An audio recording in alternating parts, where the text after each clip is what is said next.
Welcome to weekend interview. దేశవ్యాప్తంగా కులగణన చేసిన రాష్ట్రంగా తెలంగాణ ప్రభుత్వం ఒక గుర్తింపు తెచ్చుకుంది. అయితే ఇప్పుడు ఆ కులగణన నివేదికే ఆ పార్టీని ఇబ్బందుల్లో పడేసింది. బీసీలకు అన్యాయం జరుగుతుందంటూ ఆ పార్టీలో ఉన్న నేతలు కూడా ప్రభుత్వాన్ని ప్రశ్నిస్తున్న పరిస్థితి. ఇదే సమయంలో ఎస్సీ వర్గీకరణ చేశామని బీజేపీ చెప్పుకుంటుంటే తెలంగాణలో ఎస్సీ వర్గీకరణ అంశాన్ని కూడా తమకు అనుకూలంగా మార్చుకునేందుకు కాంగ్రెస్ ప్రయత్నిస్తుంది. ఇదే సమయంలో ప్రభుత్వ పాలనపై కొంత వ్యతిరేకత వస్తుందనే అభిప్రాయం కొంతమంది ఎమ్మెల్యేలు మొన్న రీసెంట్గా ప్రత్యేకంగా భేటీ అయి క్యాబినెట్లో ఉన్న ఒకరిద్దరు మంత్రులపై తీవ్ర విమర్శలు చేయడం. అసలు కాంగ్రెస్ పార్టీలో ఏం జరుగుతుంది? అన్నిటికంటే ముఖ్యంగా ఢిల్లీలో నిన్న జరిగిన ఫలితాల్లో కాంగ్రెస్ పార్టీ 0 సీట్లకే పరిమితమైంది. వరుసగా 3 సార్లు 0కు పరిమితం కాంగ్రెస్ ఎందుకైంది? రాబోయే రోజుల్లో ఢిల్లీ సర్కార్ తమదే అంటూ అంటే కేంద్రంలో అధికారంలోకి వస్తామని చెప్పుకుంటున్న కాంగ్రెస్ పార్టీ రోజు రోజుకు వెనుకబడిపోతుందా? తెలంగాణలో ఆ పార్టీ పరిస్థితి ఏంటి? తెలంగాణలో బీసీల్లో మైలేజ్ వచ్చిందా కులగన్న ద్వారా, లేకుంటే కులగన్న వల్ల బీసీల్లో ఒక రకమైన ఆందోళన మొదలైందా? కాంగ్రెస్ పార్టీకి వ్యతిరేకంగా అది మారబోతుందా? ఇలాంటి అంశాలపై మాట్లాడదాం. దీనికి సంబంధించి కాంగ్రెస్ పార్టీ కీలక నేత మాజీ ఎంపీ మధు యాష్కి గౌడ్ మనకు ఢిల్లీ నుంచి లైవ్లో అందుబాటులో ఉన్నారు. మధు యాష్కి గౌడ్తో ఈ అన్ని అంశాలకు సంబంధించి ఒక క్లారిటీ తీసుకుందాం. అసలు కాంగ్రెస్ పార్టీలో ఏం జరుగుతుంది, కాంగ్రెస్ పార్టీ భవితవ్యం ఏంది, బీజేపీ ఢిల్లీలో ఘన విజయం, అంతకుముందు మహారాష్ట్ర హర్యానాలో గెలుపు, దీని ద్వారా బీజేపీ దేశవ్యాప్తంగా మరింత బలోపేతం అవుతుందా, తెలంగాణలో ఆ పార్టీ పరిస్థితి ఏంటి, ఈ అన్ని అంశాలపై మాట్లాడదాం. మధు యాష్కి గౌడ్ గారు మనకు వీకెండ్ ఇంటర్వ్యూలో జాయిన్ అవుతున్నారు. మధు యాష్కి గౌడ్ గారు, good evening. Very good evening Kalyan గారు. మధు యాష్కి గౌడ్ గారు, మిమ్మల్ని చూస్తున్నాం. మొదటి నుంచి మీరు బడుగు బలహీన వర్గాల నేతగా ఎంత మీకు గుర్తింపు ఉందో, తెలంగాణ ఉద్యమకారుడిగా అంతకంటే ఎక్కువ గుర్తింపు ఉంది, అది వేరు విషయం. నిజామాబాద్ ఎంపీగా మీరు తెలంగాణ ఉద్యమంలో చాలా కీలకంగా ఉన్నారు. ప్రతి సందర్భంలో బడుగు బలహీన వర్గాల వాయిస్గా మీరు ఉంటూ వచ్చారు. మీరు రాజకీయాల్లోకి వచ్చిన తొలి రోజు నుంచి కూడా. ఇప్పుడు బీసీ కులగన్న చేశారు. ఆ కులగన్నలో బీసీల సంఖ్యను తగ్గించారనే ఒక విమర్శ మీ పార్టీ ఎమ్మెల్సీ తీన్మార్ మల్లన్న మీ కులగణన నివేదికని చించి పక్కన పడేశారు. అటు మీరేమో బీసీలకు ప్రాధాన్యత ఇస్తామని చెప్తున్నారు, ఇవ్వట్లేదంటూ బీజేపీ అంటే క్యాబినెట్లో కేవలం 2 మంత్రులే ఉన్నారు బీసీలు రాష్ట్ర క్యాబినెట్లో, మేము కేంద్రంలో సగం మందిని బీసీలను పెట్టామని చెప్పుకుంటున్నారు. ఆ బీసీ క్రెడిట్ వార్ అనేది చాలా పెద్ద ఎత్తున జరుగుతుంది. ఆ క్రెడిట్ వార్లో కాంగ్రెస్కి కులగన్న అనేది మైలేజ్ ఇస్తుందా, లేకుంటే అది మైనస్గా మారుతుందా? రెండు విషయాలు Kalyan. Thank you for most close to my heart. ఒకటి అంటే ఏ వర్గం నుంచి వచ్చినామో ఆ వర్గాల గురించి మాట్లాడకపోతే న్యాయం చేకూర్చినట్టు కాదు. అది నేను 2014లో కానీ లేక రాజకీయాలకు రాకముందు నుంచి కూడా విద్యార్థి దశ నుంచి కూడా సమాజంలో ఉన్న అట్టడుగు వర్గాలకి న్యాయం చేకూర్చాలి. ఆ వర్గం నుంచి వచ్చిన నేను ఇవాళ గౌడ కులస్తునయ్యి నేను ప్యాంట్ షర్ట్ వేసుకోవచ్చు, కానీ మా కులస్తులు ఎంతో మంది ఒంటి మీద బట్టలు లేకుండా తాళ్ళు ఎక్కుతూ బతుకుతూ చాలా మంది ఉన్నారు. సో వాళ్ళ గురించి మాట్లాడాలి, మిగతా బలహీన వర్గం నుంచి చేయాలనే ఒక సోషల్ కాన్షియస్నెస్ తోటి విద్యార్థి దశ నుంచి ఎదిగిన వ్యక్తిని, విద్యార్థి రాజకీయాల నుంచి కూడా వ్యక్తిని. సామాజిక న్యాయం కూడా కాంగ్రెస్ తోనే సాధ్యమవుతుందని గట్టిగా నమ్ముతున్న వ్యక్తిని. అందులో ముఖ్యంగా మేము ఎంపీగా ఉన్నప్పుడు కళ్యాణ్ గారు మొట్టమొదటిసారి భారతదేశంలో 27% రిజర్వేషన్స్ ఎడ్యుకేషన్ అండ్ ఎంప్లాయ్మెంట్లలో యూపీఏ ప్రభుత్వం తీసుకొచ్చింది. 2011లో జరిగిన కుల గణన కూడా కాస్ట్ పైన కూడా జరగాలి, మహిళా రిజర్వేషన్ తీసుకురావాల్సినప్పుడు అప్పుడు ఉన్న ఎంపీలు అందరం కూడా అటు ములాయం సింగ్, లాలూ ప్రసాద్ తోటి కూడా కలిసి మా సొంత పార్టీ పైన ఒత్తిడి తీసుకురావడం జరిగినది. మహిళా రిజర్వేషన్ చేస్తున్నప్పుడు దాంట్లో కూడా రిజర్వేషన్స్ కల్పించాలని చెప్పి కోరడం జరిగింది. ఇవాళ 2014 తర్వాత రాహుల్ గాంధీ గారు కాంగ్రెస్ అధ్యక్షుడయ్యాక తర్వాత క్రమంలో కూడా మరీ ముఖ్యంగా 2019 తర్వాత ఒక సోషల్ రిఫార్మర్ గా అతను భారత్ జోడో యాత్ర మొదలు పెట్టినా కూడా భారత్ జోడో యాత్ర మొదలు పెట్టాక సమాజం అట్టడుగు అన్ని వర్గాలను కలుస్తూ కన్యాకుమారి నుంచి కాశ్మీర్ తిరిగినప్పుడు రాహుల్ గాంధీ గారు ఒక స్పష్టమైన రాజకీయ ఆలోచనతో ఉన్నాడు. దేశంలో ఉన్న అత్యధిక జనాభాకి దేశ వనరులో భాగస్వామ్యం కల్పించాలి, మేమెంతో మాకంతా అంటూ అది కల్పించినప్పుడే దేశం నిజంగా పురోగతి చెందుతుంది, సూపర్ పవర్ ఎదగలుగుతుంది. ఒక దిక్కు ధనవంతుల సంఖ్య పెరుగుతూ పేదవాళ్ళ సంఖ్య ఇంకా పెరుగుతున్నప్పుడు ఆ వ్యత్యాసం పెరుగుతుంది. అది లా అండ్ ఆర్డర్ ప్రాబ్లం కూడా క్రియేట్ అవుతుంది, అలజడులు రెవల్యూషన్ లాగా వస్తుంది. సో ఇదేమో దేశంలో ఉన్న కులగణనకి రాహుల్ గాంధీ గారి యొక్క అనుంగ శిష్యుడిలాగా వారితో కలిసి పనిచేస్తూ వారితోటి మేము కలిసి 2019 తర్వాత కె రాజు గారు కానీ నేను కానీ గుర్దీప్ సప్పల్ కానీ ఎందుకు సామాజిక న్యాయం social justice is the only way for Congress revival and Congress యొక్క విధానం కూడా మీరు మొదటి నుంచి కూడా గమనిస్తే కళ్యాణ్ గారు స్వతంత్రం వచ్చినాక ఎస్సీ ఎస్టీ వర్గాలకు రిజర్వేషన్ తీసుకొచ్చింది కూడా కాంగ్రెస్ పార్టీయే. తర్వాత క్రమంలో బలహీన వర్గాలకు రిజర్వేషన్ తీసుకొచ్చింది. సో ఈ క్రమంలో తెలంగాణలో అధికారం వచ్చి రాకముందు కాంగ్రెస్ మేనిఫెస్టోలో రాహుల్ గాంధీ గారు స్పష్టమైన ఆదేశాలు ఇవ్వడం జరిగింది. రేపు తెలంగాణలో కాంగ్రెస్ పార్టీ ప్రభుత్వం ఏర్పాటు అవుతే కులగణన చేసి తీర్తామని చెప్పి హామీ ఇవ్వడం జరిగింది తెలంగాణ ప్రజలకి. బీసీ డిక్లరేషన్ ఒక ఎత్తున్నది. సో బీసీ ఇప్పుడు ఇవాళ బీజేపీ పార్టీ బీసీ ముఖ్యమంత్రి ప్రధానమంత్రి అని చెప్తున్న పార్టీ మోదీ గారి యొక్క కులం గతంలో బీసీ వర్గాల్లో లేకుండే. రాజకీయ ఎత్తుగడ కొరికే ఆ కులాన్ని గుజరాత్లో బీసీ వర్గాలు కలిపి ఇవాళ బలహీన వర్గాలకు సంబంధించిన ప్రధానమంత్రి అని చెప్తున్న నరేంద్ర మోదీ గారు యావత్ భారతదేశంలో బీసీ వర్గాలకు ఇచ్చే రాజీవ్ గాంధీ ఫెలోషిప్ ని తగ్గించి 235 స్కాలర్షిప్స్ ఇవ్వడం జరిగింది ఫెలోషిప్స్ కి దేశం మొత్తంలో.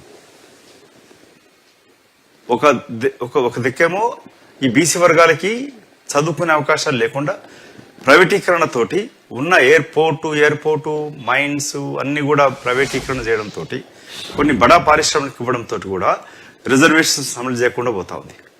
ఇట్లా చదువుకోవడానికి అవకాశాలు లేవు, ఉద్యోగ అవకాశాలు లేకుండా సరైన స్కూల్ ఎడ్యుకేషన్ ఈక్వల్ ప్లాట్ఫామ్ పైన ఆపర్చునిటీస్ పొందించకుండా వాళ్ళ స్కిల్ డెవలప్మెంట్ కూడా చేయకుండా ప్రైవేటు స్కూల్స్ నుంచి మంచి స్కూల్ చదువుకున్న వ్యక్తులతో పోటీ పడాలంటే ఈ వర్గాలు పోటీ పడలేవు. కాబట్టి రాహుల్ గాంధీ గారు బాధ్యుడు తర్వాత స్పష్టంగా చెప్పింది, రాజకీయంగా గెలుస్తామా ఓడతామా పక్కన పెడదాం, మధ్యప్రదేశ్ ఛత్తీస్గఢ్ ఓడినా కూడా పర్వాలేదు, తను నమ్మిన ఈ సిద్ధాంతాన్ని అమలు చేసి తీర్తను, దేశంలో కూడా కులగణన జరగాలి అని చెప్పి పదే ప్రధానమంత్రి పైన ఒత్తిడి తీసుకోవడం జరిగింది. మీరు రాహుల్ గాంధీ గారు స్పీచ్ విని ఉంటారు.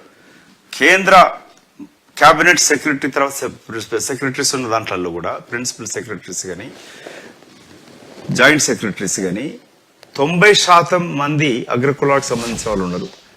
మీడియాలో కూడా అగ్రకులాలకు సంబంధించిన వాళ్ళు 90% పైన ఉన్నారు. కాబట్టి బలహీన వర్గాలకు న్యాయం చేకూరుతుందని చెప్పడం జరిగింది.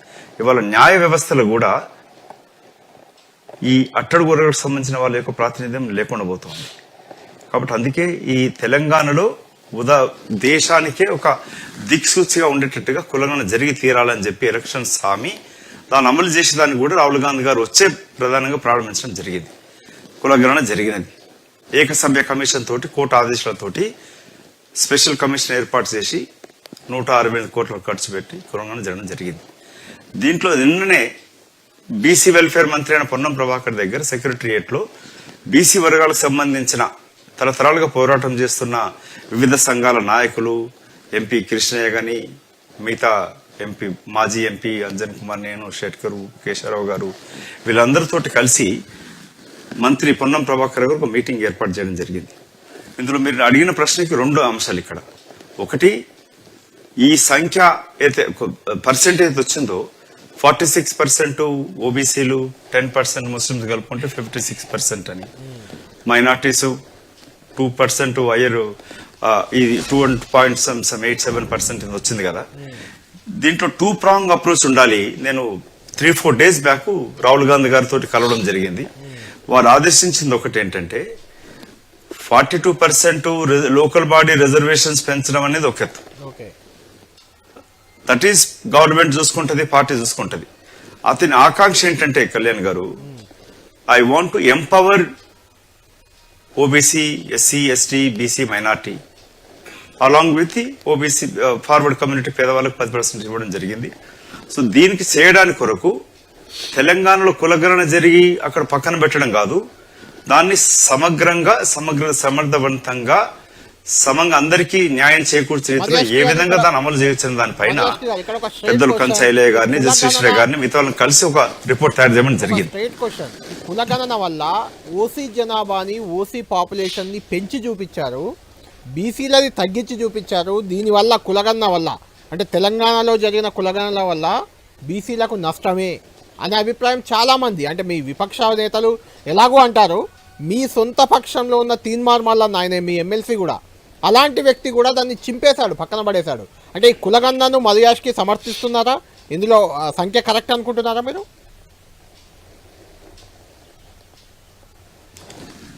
ఈ కుల గణన పైన అంత జరగక ముందు ప్రభుత్వం నన్ను ఎప్పుడు కూడా పిలవలేదు, నేను దాంట్లో భాగస్వామి కాలేదు. నిన్న మొట్టమొదటిసారి పొన్నం ప్రభాకర్ గారు పిలిచారు. గతంలో జానారెడ్డి గారు పోయినారు, ఆయనకు సంబంధం లేదు. ఎట్లా ఈ విధంగా దీంట్లో బీసీ వెల్ఫేర్ సంబంధం ఉంది నాకు అర్థం కాలే. కేశవరావు గారు పోయి కాబట్టి ఆయన బీసీ వర్గాలకు ఇంట్రెస్టింగ్ పాయింట్ ఒకటి యాడ్ చేస్తాను. ఈ కులగన్న కోసం జరిగిన బీసీ ఉపసంఘం కానీ, ఎస్సీ ఉపసంఘం వర్గీకరణకు కానీ దాని చైర్మన్ కూడా ఉత్తమ్ కుమార్ రెడ్డి.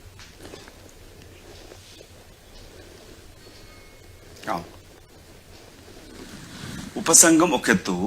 ఈ కులగణన జరగక ముందు ప్రొఫెసర్ మురళీ మనోహర్, విశ్వేశ్వరరావు గారు, తిరుమలి, మిగతా జస్టిస్ ఈశ్వరయ్య గారు, కంచయ్య గారితో కూడా కొన్ని బీసీ సంఘాలతోటి ప్రభుత్వం సంప్రదింపులు చేసినట్టు చూసినాము, విన్నాం, కనబడింది. అక్కడ క్వశ్చనర్ కూడా తయారు చేశారు వీళ్ళు. అందులో కె రాజు గారు కూడా కీలకంగా పనిచేసినాడు. సో కులగణన జరగక ముందు క్వశ్చనర్ తోటి తీసుకొచ్చి వాలంటరీగా ఇన్ఫర్మేషన్ ఇచ్చినట్టు ఏ విధంగా చేయాలన్నదంతా ఒక ఎత్తు. ఈ దీంట్లో ఉన్న కాంట్రవర్సీలో నేను అంటే ఇప్పుడు ఒక న్యాయవాది కూడా ఆలోచిస్తే, ఏదైతే సంఘాలు ఆబ్జెక్షన్ లేవనెత్తుతున్నారో 2011 జనాభా లెక్కల ప్రకారంగా లేక సమగ్ర కులగణన దాని సర్వే ప్రకారంగా గాని, ఇది ఈ కాంట్రవర్సీలో నేను ఇప్పుడే కామెంట్ చేయదలుచుకోలేదు. ఎందుకనంటే కాంగ్రెస్ పార్టీ నాయకుడుగా ప్రభుత్వం తీసుకొచ్చిందని సమర్థిస్తాము. ఎందుకు సమర్థిస్తామంటే గుడ్డిగా సమర్థించం. కాంగ్రెస్ పార్టీలో ఒక విధానం ఏంటంటే, కాంగ్రెస్ పార్టీ యొక్క అగ్రనాయకత్వం తెలంగాణను వ్యతిరేకిస్తున్న రాష్ట్ర నాయకత్వం, సోనియా గాంధీ గారి నాయకత్వాన్ని నమ్మి తెలంగాణ వస్తుంది అని చెప్పి అప్పటి ప్రధానమంత్రిని గాని ముఖ్యమంత్రులు గాని ఎదిరించి ఎంపీలందరం కూడా ఒక ప్రత్యేక పోరాటం చేయడం జరిగినది. కేసీఆర్ కూడా పదే పదే నాకు ఫోన్ చేసి అడిగేటోడు, ఏమవుతుంది సోనియా గాంధీ గారు, రాహుల్ గాంధీ గారి యొక్క ఆలోచన ఏంటి, ఏ విధంగా బిల్లు పాస్ అవుతుందని అడిగేటోడు తప్ప వాళ్ళకి ఇన్ఫర్మేషన్ కూడా లేకుండా అతనికి.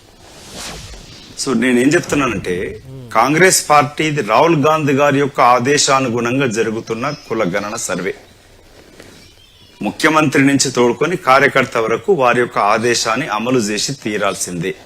ఇంట్లో ముఖ్యమంత్రి రేవంత్ రెడ్డి గారి గాని వ్యక్తిగత అభిప్రాయాలు ఇష్టాలు ఉంటాయని నేను అనుకోవట్లేదు. తీన్మార్ మల్లన్న కొన్ని లెక్కలు తీసుకొచ్చాడు. అతను బీసీల కొరకు పోరాటం చేస్తా ఉన్నాడు, గట్టి సామాజిక న్యాయం కొరకు చేస్తా ఉన్నాడు. సో ఇది ఒక జనరేషన్స్ నుంచి వస్తున్న పోరాటం, కొన్ని తరతరాలుగా జరుగుతున్న క్లాస్ వారిది. సో దీంట్లో వ్యక్తిగతంగా కూడా ఎంతో నష్టపోవడం జరిగింది. విద్యార్థి దశ నుంచి కూడా చూస్తా ఉన్నాను. మీరు అడిగిన ప్రశ్నకి సూటి జవాబు ఏంటంటే, ఏదైతే ఇప్పుడు కాంట్రవర్సీ ఉందో తగ్గించారని చెప్పి, అసలు బీఆర్ఎస్ పార్టీకి కళ్యాణ్ గారు వాళ్ళు మాట్లాడడానికి ఎథికల్లీ మోరల్లీ అధికారమే లేదు. 10 సంవత్సరాలు సమగ్ర కులగణన చేసి బీసీల సంఖ్య చెప్పకుండా, ఇవాళ బీసీ కులగణన జరిగినాక అపోహలు సృష్టిస్తూ ఒక ప్రధాన బాధ్యత గల ప్రతిపక్షం ఏం చేయాలి?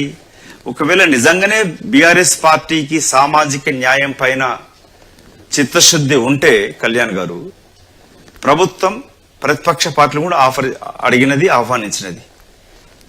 10 సంవత్సరాలు మంత్రిగా పనిచేసిన కేటీ రామారావు గారు గాని వాళ్ళ పార్టీ గాని తాము కులగణన సమగ్ర కులగణన చేసిరు కదా, సర్వే చేసిరు కదా. They can is a party president, vice president ఉన్నాడు, అతను ఎమ్మెల్యేగా ఉన్నాడు. దే కెన్ పార్టిసిపేట్ ఇన్ ప్రభుత్వం తోటి, పార్టీ తోటి కట్ అయిందా వాయిస్? కట్ మాట్లాడండి మధుయాష్కి గారు. ఓకే, मेरा వాయిస్ मेरे को सुना रहा है, వస్తుందా? మాట్లాడండి. Fine fine. నో ఇది ఇప్పుడు మొన్న రాహుల్ గాంధీ గారు ఒక బడ్జెట్ స్పీచ్ మీరుంటే, యూపీఏ ప్రభుత్వం గాని లేక ఎన్డీఏ ప్రభుత్వం గాని ఉద్యోగ కల్పనలో మనం సమగ్రంగా కల్పించలేకపోయినాం, విఫలమైనమని చెప్పి ఒప్పుకుంటూనే అధికార పార్టీకి, ప్రధానమంత్రికి తన యొక్క సర్వీసెస్ ఆఫర్ చేస్తూ ఏ విధంగా ప్రతిపక్ష కాంగ్రెస్ పార్టీ చేయూతనివ్వగలుగుతుంది యువతకు ఉద్యోగ కల్పన కొరకు అని చెప్పి అడగడం జరిగింది. అట్లాగే కేటీ రామారావు గారు ఇవాళ అతను పార్టిసిపేటే చేయకపోవడం కాకుండా ఇవాళ రెచ్చగొడుతూ రాజకీయ లబ్ధి కొరకు పోరాటం చేస్తున్నారు తప్పితే అసలు వాళ్ళకి సామాజిక న్యాయం, బీసీలకు న్యాయం చేకూరుతామని చెప్పడమే అత్యంత దారుణమైన స్టేట్మెంట్ అతను ఇస్తా ఉన్నాడు. సో ఇక్కడ జరగాల్సిందేనంటే నిన్న మంత్రి ఏం చెప్పినాడు, ఇక్కడ రెండు విషయాలు. ఒకటి, ఇప్పుడు కళ్యాణ్ గారు 42%, 46%, 56, 60% బీసీ జనాభా అనేది ఒక ఎత్తు.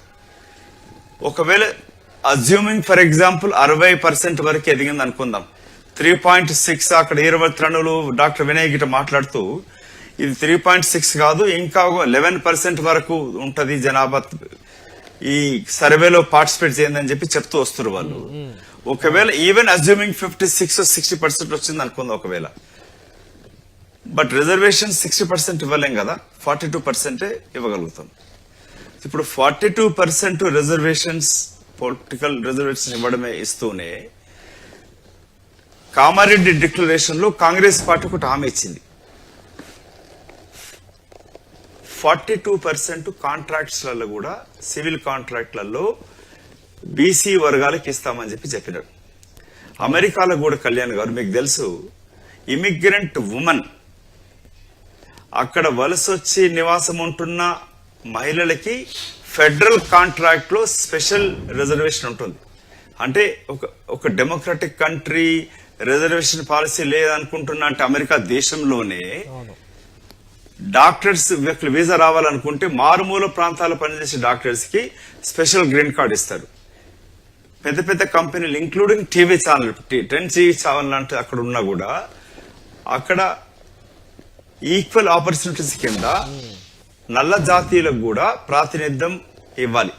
ఒకవేళ ఒక్క నల్ల జాతీయులు కూడా ఉద్యోగం ఇవ్వలేకపోతే, సర్వీస్ వాళ్ళ ఎంప్లాయీస్ ఉండకపోతే సంబడి కెన్ సూ దట్ ప్రైవేట్ కంపెనీస్ ని కూడా చేయొచ్చు, డిస్క్రిమినేషన్ చేస్తారని చెప్పాలి. సో ఇక్కడ మన దగ్గర ఏంటంటే పొలిటికల్ రిజర్వేషన్ కల్పిస్తూనే ఇవాళ అధికారులను చూడండి, పోలీస్ అధికారులు, రెవెన్యూ అధికారులు, ఇంజనీర్లు, ఎలక్ట్రిసిటీ డిపార్ట్మెంట్, ఎక్సైజ్ డిపార్ట్మెంట్, ఎక్కడెక్కడైతే డబ్బులు వచ్చే ఉంటాయో ఆ పోస్టులన్నీ కూడా అగ్రకులాల చేతుల్లోనే ఉంటాయి. ఇవాళ మీడియా తీసుకుంటే కూడా మీరు ఆల్ మేజర్ మీడియా ఛానల్స్ అన్ని కూడా లేక పారిశ్రామికవేత్తలు కూడా అగ్రకులాల చేతిలోనే మధ్యాష్కి గారు ఇక్కడ నేనంటుంది పారిశ్రామికవేత్తల్ని, whatever media channel, whatever ఇంకేమైనా ప్రైవేట్ సెక్టార్ని దాంట్లో మనం కంట్రోల్ చేయలేం కదా. ప్రభుత్వ పరంగా కూడా మన అవకాశాలు ప్రభుత్వ పరంగా ఇవ్వచ్చు, రాజకీయంగా ఇవ్వచ్చు, కానీ ప్రైవేట్ సెక్టార్లో కష్టం కదా, అట్లా అంత ఈజీ కాదు కదా. సరైన ప్రశ్న అడిగినారు కళ్యాణ్ గారు, and I really thank you. Reliance company ఇప్పుడు ప్రపంచంలోనే 3వ అత్యంత సంపన్నుడైన ముఖేష్ అంబానీ గారు ఒక కంపెనీ 49,000 కోట్లు తీసుకొని నష్టం వచ్చిందని చెప్పి 47 కోట్లు మాఫీ చేయించుకున్నది. 20 లక్షల కోట్ల వరకు పారిశ్రామికవేత్తలకి ఇవాళ పేదవాడు రైతు అప్పు తీసుకుంటే, మీరు గాని నేను గాని బ్యాంక్ వెళ్ళి అప్పు తీసుకుంటే కళ్యాణ్ గారు బ్యాంక్ ని ఎంటబడుతుంది, జప్తు చేస్తుంది, ఇంకా దానికి వారంటీలు ఇస్తే డిఫాల్టర్ కింద మళ్ళీ రైతులకి అప్పులు ఉంటే వాళ్ళు ఎమ్మడిబడి చేస్తారు, ఇవ్వకుండా ఉంటది కదా. ఇవాళ 20 లక్షల కోట్ల రూపాయలని బడా మితక పారిశ్రామికవేత్తలకి ఈ మోదీ గారి యొక్క ప్రభుత్వం మాఫీ చేసినది. సో నువ్వు ప్రైవేట్ రంగంలో నీకు ఇంకో ఉదాహరణ ఇస్తాను కళ్యాణ్ గారు, ఇన్ఫోసిస్ కంపెనీకి ప్రైవేట్ రిజర్వేషన్స్ ఎట్లా అంటున్నాం. ఇవాళ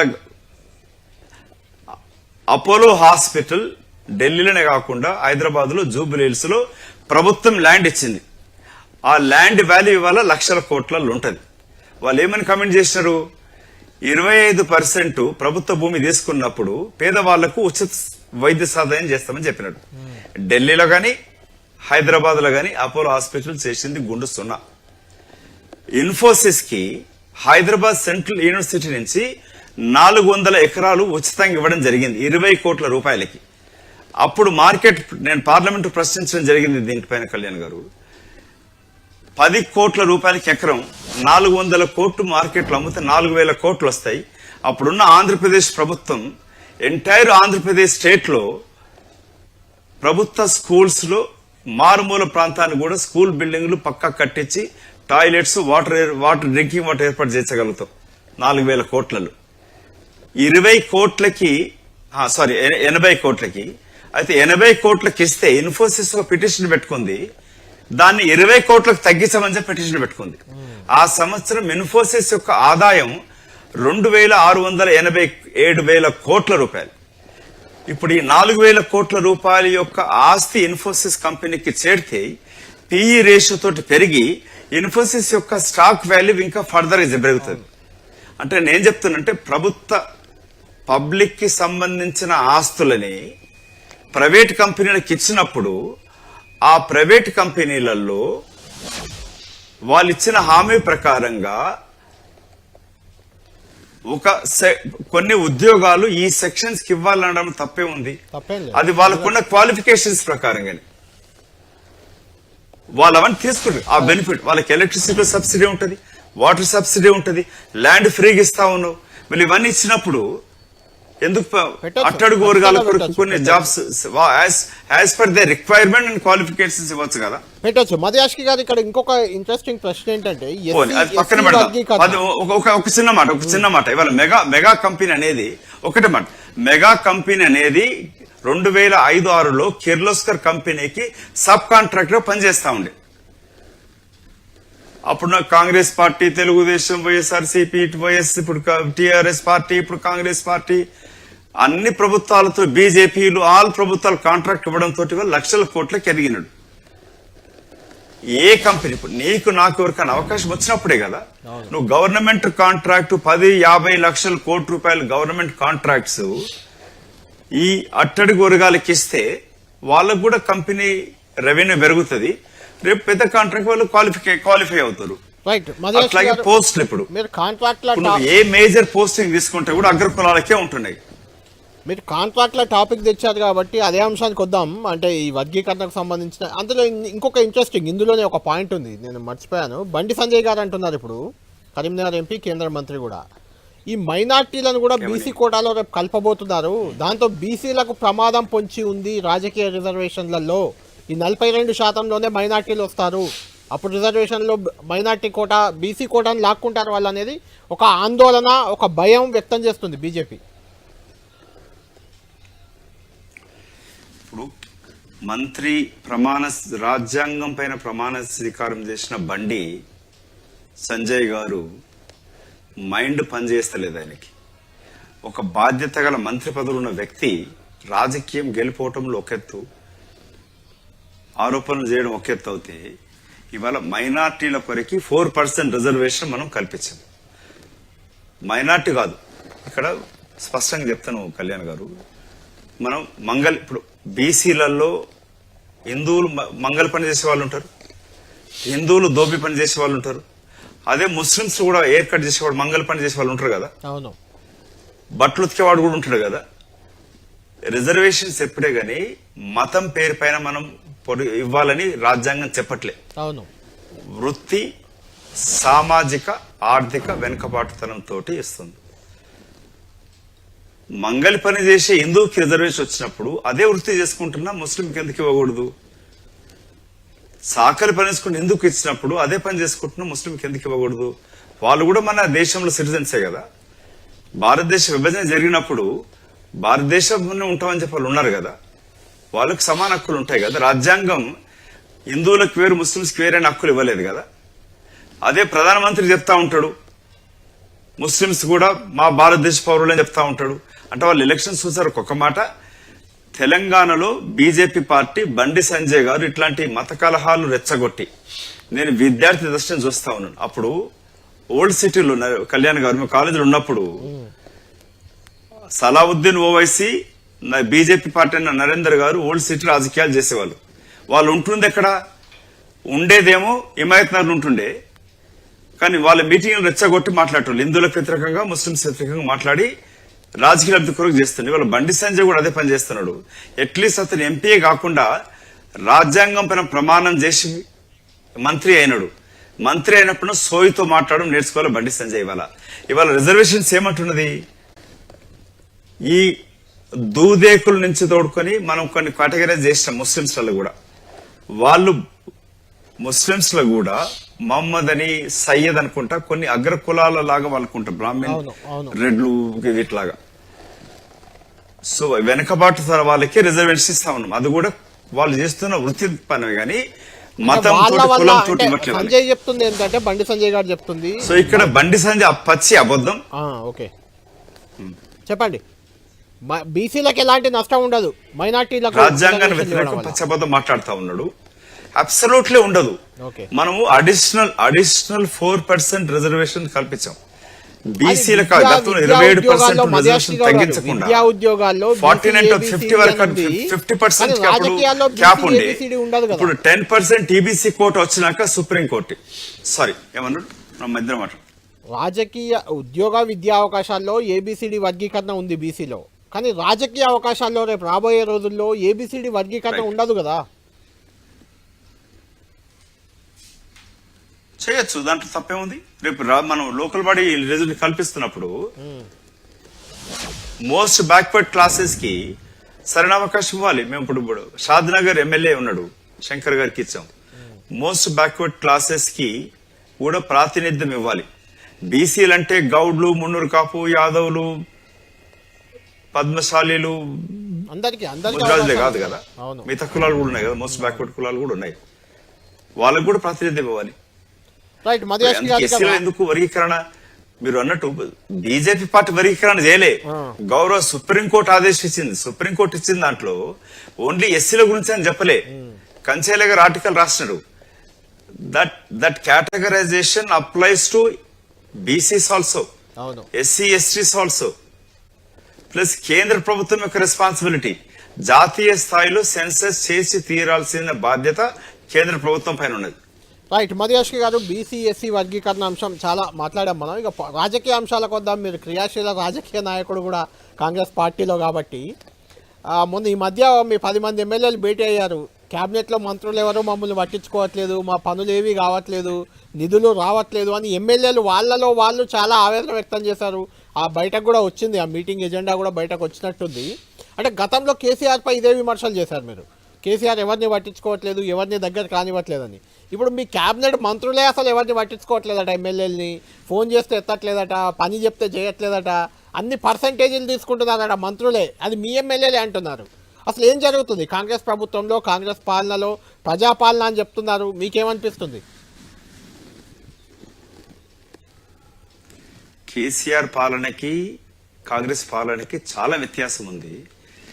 కేసీఆర్ గారు మా గౌడ కులస్తులు మా కుల సంబంధించిన మంత్రి పోతే, ప్రగతి భవన్కి పోతే అప్పుడు బయటనే మంత్రిని ఆపేసేసి సెక్యూరిటీ వాళ్ళు ఇంటర్కామ్ లో మాట్లాడితే వాడు ఎందుకు వచ్చిండు, ఎందుకు రమ్మని చెప్పానట. గతంలో విన్నాం, తుమ్మల నాగేశ్వరరావు గారు మంత్రిగా ఉన్నప్పుడు కూడా కేసీఆర్ కలవడానికి పోతే ఎవడు రమ్మని చెప్పిడతని వెళ్ళిపోమని చెప్పిండట. సో కేసీఆర్ పాలనకి రేవంత్ రెడ్డి పాలనకి చాలా వ్యత్యాసం కూడా అలాగే చేస్తున్నారని మీ ఎమ్మెల్యేలు అంటున్నారు.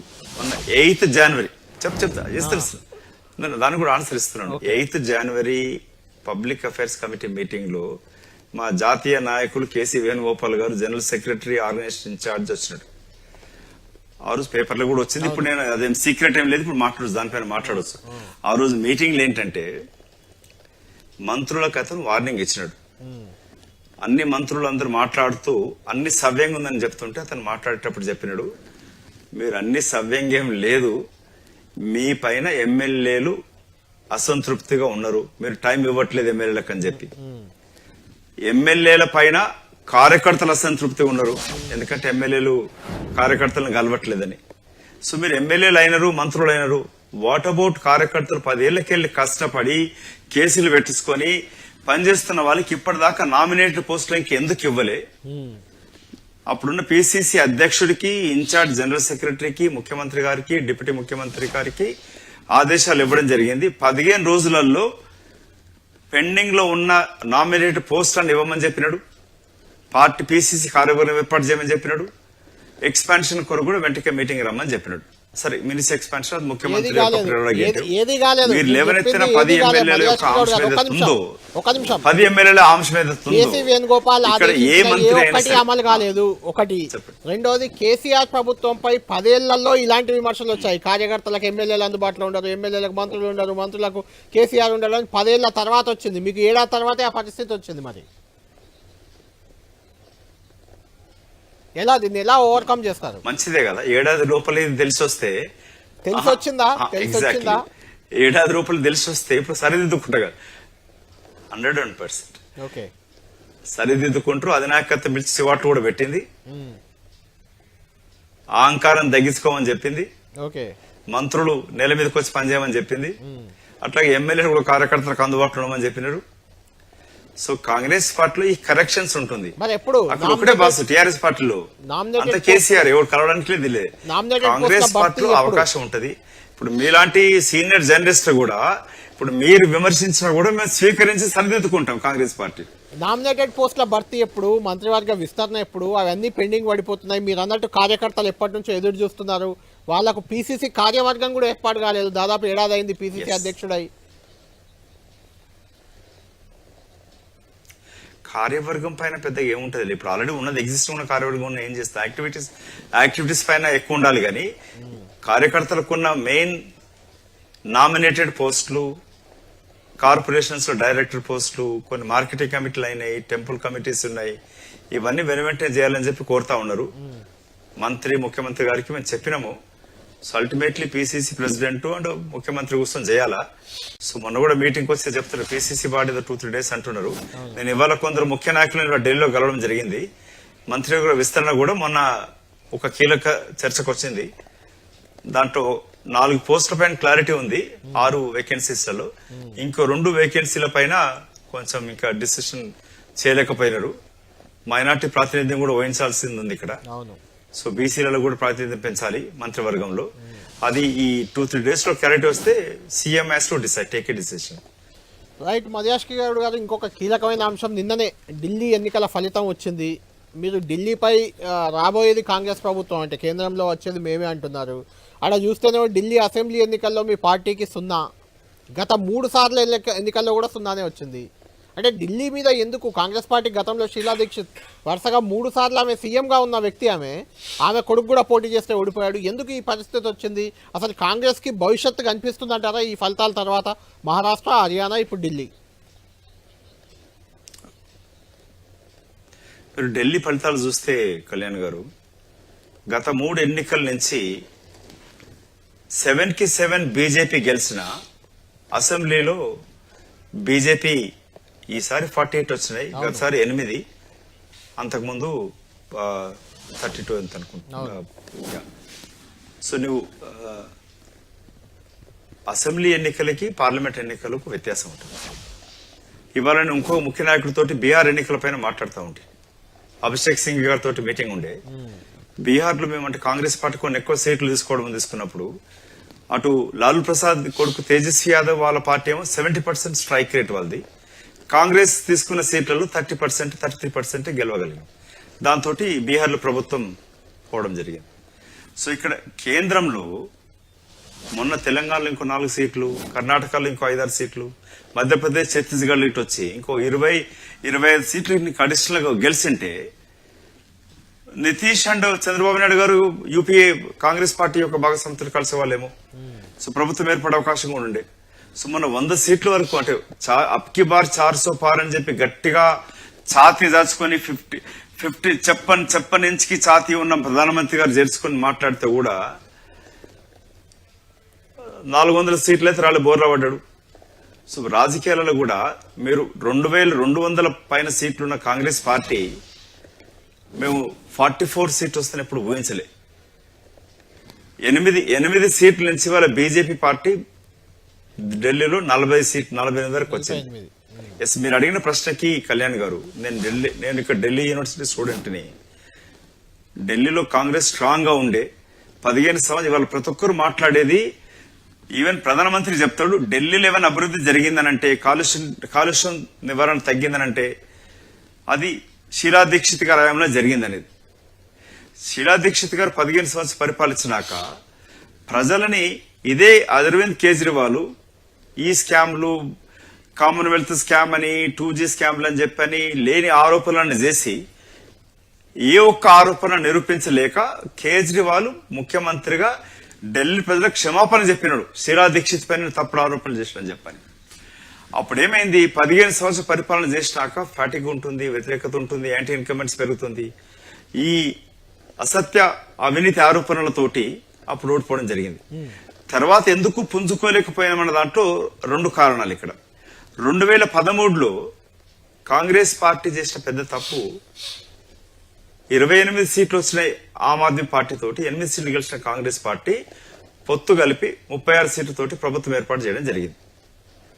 మీకు తెలిసి ఏమైతుందని అధికారం మొన్నటి 10 ఏళ్ల టీఆర్ఎస్ పార్టీ పాలన కూడా టీడీపీ నుంచి, కాంగ్రెస్ నుంచి, ఎమ్మెల్యేల నుంచి పిసిసి అధ్యక్షులు పనిచేసిన వ్యక్తులు సిగ్గు శరం లేకుండా అన్ని అనుభవించిన వాళ్ళు కూడా పార్టీ వదిలిపెట్టేసిపోయి బీఆర్ఎస్ పార్టీలు చేరినారు. అధికారం కొరికి వాళ్ళ రాజకీయాలు ఎట్లయిపోయిందంటే, నాకు చాలా ఆఫర్లు ఉండే కళ్యాణ్ గారు, ఒక్క నిమిషం మధుయాష్కి గౌడ్ గారు, అమిత్ షా గారు అపాయింట్మెంట్ ఉండే కూడా నేను పోలేదు. ఒక్క నిమిషం, చెప్పండి. మీకు ఆఫర్ వస్తే మీరు పోలేదు, కానీ మీరు చెప్పిన పిసిసి అధ్యక్షులు మాజీలు ఎవరైతే ఉన్నారో వాళ్ళు పోయి మళ్ళీ వెనుకకు వస్తే మీరు తీసుకొని వాళ్ళకి పెద్దపీట వేశారు. ఒక పాయింట్. లాస్ట్ ఫైనల్ క్వశ్చన్, అలా పార్టీలు మారిన ఎమ్మెల్యేలను మీరు గతంలో తప్పుపట్టిన మధుయాష్కి గౌడ్ ఇప్పుడు పార్టీలో చేరిన బీఆర్ఎస్ ఎమ్మెల్యేలను సమర్థిస్తున్నారా? అక్కడ ఉప ఎన్నికలకు సిద్ధం కావాలని కోరుకుంటున్నారా? సిద్ధం అవుతున్నారా? సుప్రీంకోర్టు కూడా వాళ్ళకి నోటీసులు ఇమ్మని ఇంటర్నల్ చర్చ వచ్చింది. వచ్చినప్పుడు దీంట్లో ఏమైందనంటే, మీరు గమనిస్తే ప్రభుత్వం ఏర్పడ్డ 2వ రోజు నుంచే కేసీఆర్ గారు ఏం స్టేట్మెంట్ ఇచ్చినాడు, ఈ ప్రభుత్వాన్ని 4 రోజులు కూడా మనగడ కొనసాగించలేను, పడగొడతామని చెప్పినాడు. అంటే మీ పార్టీలో కేటీ రామారావు అదే మాట మాట్లాడాడు, కిషన్ రెడ్డి కూడా అదే మాట మాట్లాడాడు. కాంగ్రెస్ కు వచ్చిన 64 సీట్లు ఉన్నప్పుడు ఏమైతే ఎండ్ ఆఫ్ ద డే ఇప్పుడు కాంగ్రెస్ ఇచ్చే ప్రతి హామీ నెరవేర్చాలంటే ప్రభుత్వం కాపాడుకోవాలి కదా. అంటే మీరు భయపడుతున్నారా? మీ పార్టీలో ఉన్న మీ గుర్తుపై గెలిచిన ఎమ్మెల్యేలు కేసీఆర్ తో కలుస్తారని భయం ఉందా మీకు? ఇంకా ప్రభుత్వం ఏర్పడ్డాక కూడా భయం ఉండేదా? భయపడలేదు, జాగ్రత్త పడుతున్నాం. భయపడం కాదు, జాగ్రత్త పడుతున్నాం. జాగ్రత్త పడి కేసీఆర్ చేసిన పనే మీరు చేస్తారా? కేసు ఇప్పుడు 2014 తర్వాత రాజకీయాలు మొత్తం మారిపోయినాయి కళ్యాణ్ గారు. ఏ ఆరోపణలు అయితే నరేంద్ర మోదీ చేసినాడో, మీరు అటు మధ్యప్రదేశ్ గాని, కర్ణాటకలు గాని, మేఘాలయలు గాని, ఎన్ని రాష్ట్రాలల్లా బీజేపీ ఏ విధంగా ఇంజనీరింగ్ చేసినది.